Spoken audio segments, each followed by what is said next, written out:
Hey, happy, beautiful, amazing day. Dr. Bob Rakowski here, always enjoying promoting health, happiness, and success. And today we're going to talk about success, which is a critical component of it. I love this book by Michael Gelb, The Art of Connection.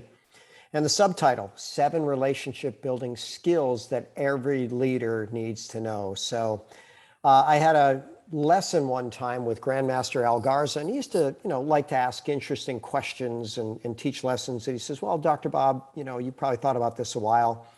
If I were to give you 3 and only 3 words to define success, how would you do that? And I'd thought about it quite a bit. So I said, health, happiness, and success. He said, that's a pretty good answer, but I'd like to share mine with you. And I said, sure, go for it. He says, well, I think success is relationships, relationships, and relationships. I didn't have to think about that for very long before I realized that that is absolutely correct. It really is all about relationships. That is what makes our life better, our world better. So the number one rule from Michael Gelb is humility. And I like C.S. Lewis' definition of that. He says, humility is not thinking less of yourself. It is thinking of yourself less. Very, very, very important distinction. And then we've got Einstein. Ego is 1 over knowledge. So if knowledge is really, really high, guess what? You have a tiny, tiny ego. But if knowledge is really, really low, well, then you have a big ego. And this guy was pretty smart. He had a lot of knowledge, a lot of insight. And I'm going to take that equation and run with it. I think that that is absolutely accurate. So the more knowledgeable you are, probably the more humble you will be. So number 2 is going to be about emotions. Notice this quote. It says, emotions are contagious. We all know it experientially. After you have a really fun coffee with a friend, you feel good. When you have a rude clerk in a store, you walk away feeling bad. So think about that. And that is from the book Emotional Intelligence, which just really talks about balancing your head and your heart, balancing your brain and your heart. And you know what? I'd like to give a little bit of the nod to the heart. Maybe not perfect balance. Get a little more into your heart than your head, and your life is probably going to improve. Wayne Dyer, so many masterful quotes. See the light in others and treat them as if that is all you see. And almost like the Pygmalion effect, when you start looking at that, you see more of it and they give you more to see. The law of expectation, the law of attraction. See all the good, speak all the good of others. Number 3, he calls the 3 liberations. You have to free yourself from judgment, attachment, and blame. And think about it. There's probably been people in your life that you initially had a judgment on and then realized you were completely wrong in one direction or the other. So quite simply, don't prejudge. And I like this quote, judging a person does not define who they are. It defines who you are. So that's a good freedom. How about non-attachment? This is actually a way that they capture monkeys. They put a treat in a jar. A banana is a good example. The monkey's able to reach his hand in, but when he grabs the banana, he can't pull it out.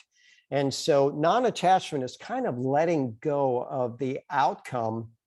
And I like this quote, hold the vision, trust the process. So the vision, it's going to happen somewhere out there if you stick to what works.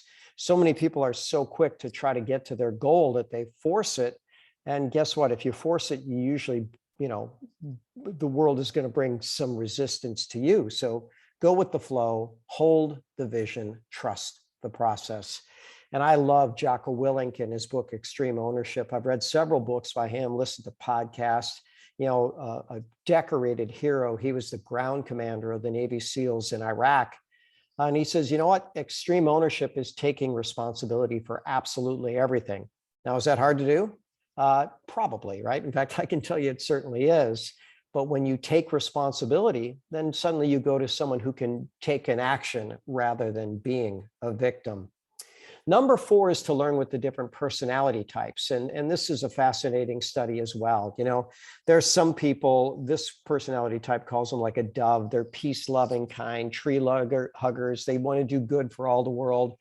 And that's really what motivates them. They have the owl type. This is logical intelligence. They just really want the facts. Just give me the facts. The peacock, this is the fun lover, the showboater, the party animal. And the eagle, that's someone who's really bold and decisive and usually a pretty good leader. So what do we do with these personality types? Well, people with those personality types have their own language and their own motivation. And when you connect with them in terms and ways that they understand, you'll communicate better, connect better, and maybe motivate better. Number 5, he says, balance the energy exchange. He says there's givers, there's takers and matchers. And you know what, again, just like you go a little more on the heart with balancing the heart and the head, go ahead and give a little more than you ask for. And I think it was Zig Ziglar that said, if you never do more than you get paid for, you never get paid for more than you do. So if you never give more than you take, you're never going to get more than you give. And ultimately, I promise you, if you plant really good seeds, take really good care of people, it has a way of multiplying on its way back. Number 6 is authentic listening. And, we live in this world of distraction. They call the smartphones the weapons of mass distraction.